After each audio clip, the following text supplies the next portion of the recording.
The bus groaned to a stop outside the diner, its brakes squealing like they hadn't been oiled in years.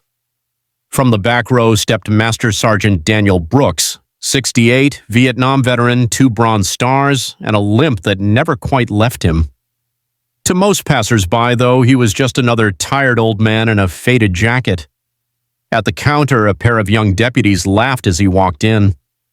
"Careful, Grandpa," one of them said, eyeing his slow steps with a grin.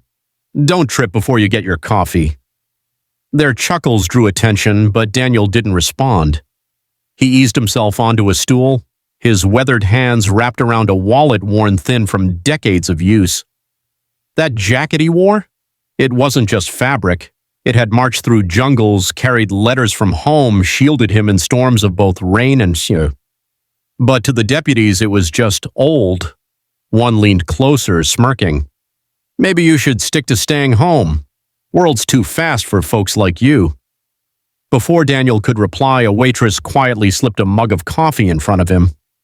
But in the corner booth, a college student had been recording the entire exchange. The sneers, the mockery, the way a veteran sat head low while his dignity was chipped away. By sunrise, the video had spread across every platform. Hashtags trended. Veterans organizations demanded action.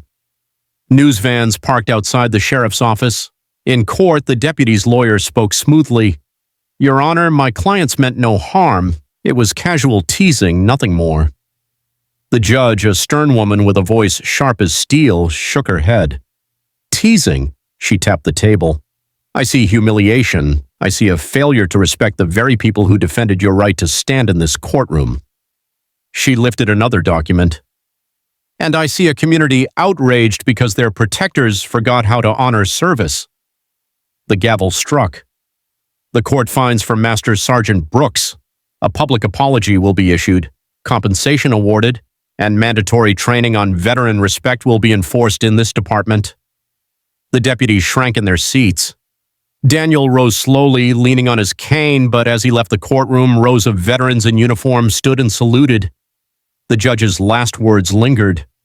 "Time may wrinkle the body, but it does not diminish honor, and honor deserves respect. If you believe service should never be mocked, only remembered, like, share and let their stories live on."